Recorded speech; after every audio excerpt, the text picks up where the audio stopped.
This event is an unbelievable break for us right now. We just finished 7 weeks. We have 3 more to go, and we're obviously getting in a pretty good place right now. But everybody's a little tired.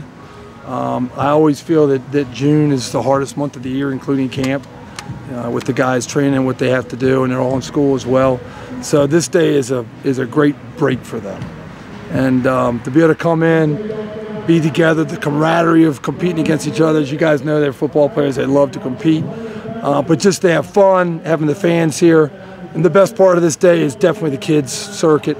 That's something that we love. The freshmen love doing that, and that's kind of the highlight of the event, is that freshman circuit. So it's a real big part of our summer, and we always love putting it on. What is the schedule like workout-wise for the team from now until camp starts? Schedule from now till camp is next week. We take off July 4th.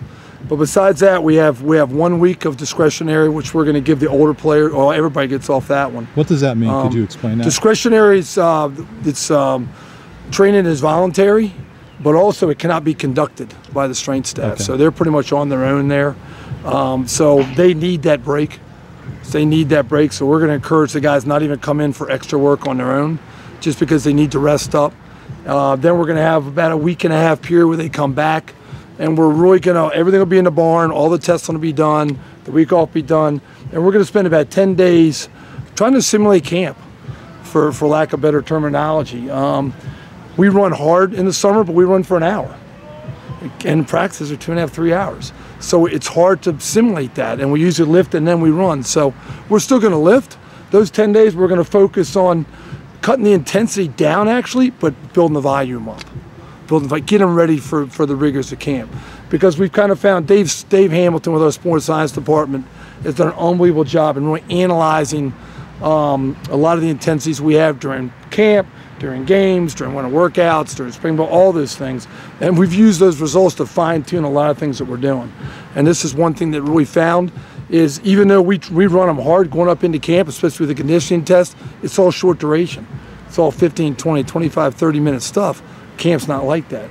So that's usually the reason that after the first week of camp, guys start getting, the sniper comes out and you get a little bit of a tweak here, a little bit of a tweak there. And we're hoping us giving a better foundation, a camp foundation, will really help us get us through August camp.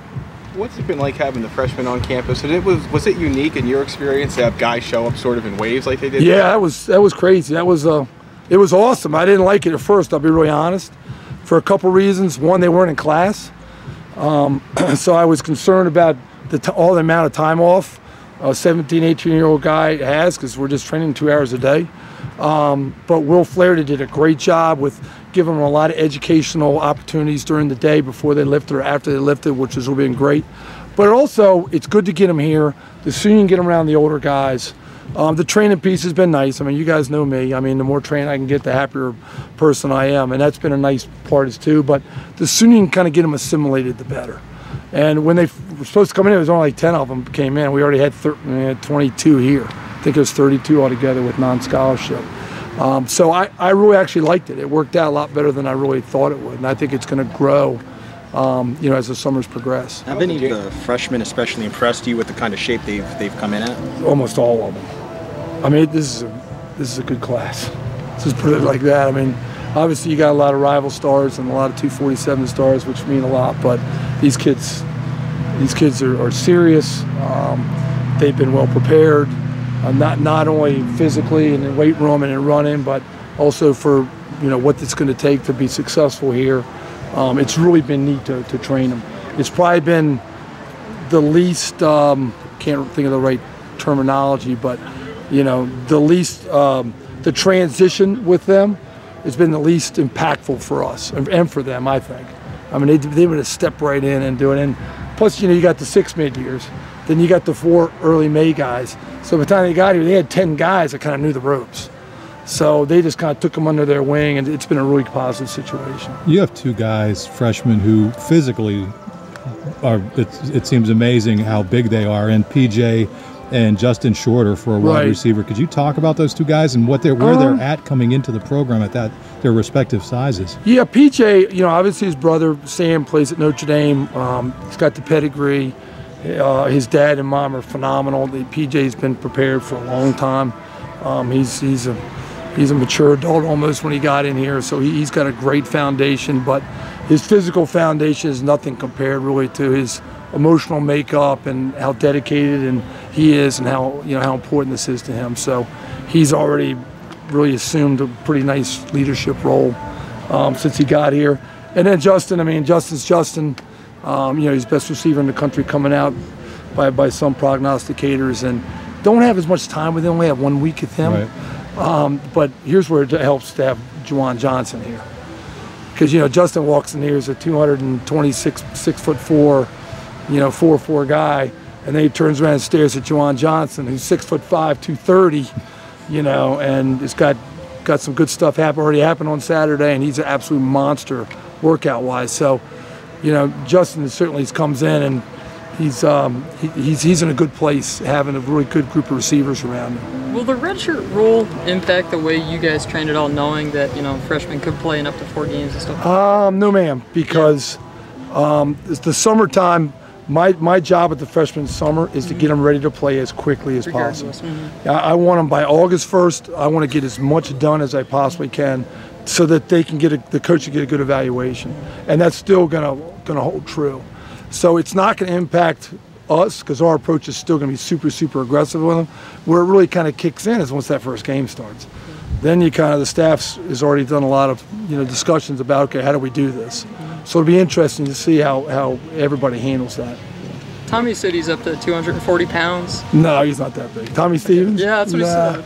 He's a big man. What's the better number? Please don't put in the media that he weighs 240. I'll get fired. He has somebody else talking for him next year. He's about 232, 233. Doing well, running great. He had the foot deal. He's back. He's awesome. He'll be 225 in camp. Okay. So he's a big kid. I don't know if y'all ever seen his dad. And his dad's a 500-pound bench presser and very impressive man. And Tommy's started to be a chip off the old block a little bit there. So, Coach, what about your January enrollees? How far have those guys come since even they got here, and then of course since spring practice? Yeah, it's been phenomenal. I mean, first, all 6 of those guys are so gifted, but it's hard to really tally what that extra 6 months does. I mean, it's phenomenal.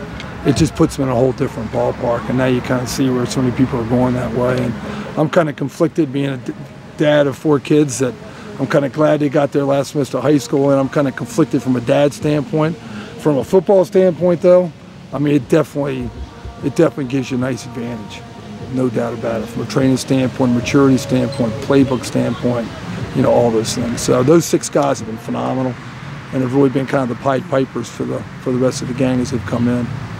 Is this the fastest linebacking core that's been here since? Yes, yes, ma'am. And yes, ma'am. By far. Yeah, that's kind of where we're going. To be really honest, I'm kind of used to that. Yeah. That was one thing when I got to Penn State. I was kind of surprised. Our linebackers were unbelievable players, but they weren't really the speedy type of guys. They were instinctual. They were hole pluggers. They came downhill great. But now the speed and athleticism of that core has really improved tremendously. Shaka, we've always asked about him. Yeah. Where is he in his progression of maybe getting a little bit? Shaka's doing well. Shaka's 235. He played last year in the low teens, upper teens, low 20s. So we feel a lot better about that. He's gotten a lot stronger. He's still kind of adjusting to the new weight. But he's been fine. But he's been 235 now for 2.5 months. So I feel like it's here. I want to make sure we kind of get him through camp and keep it up there. But we're hoping for good things from Shock this year.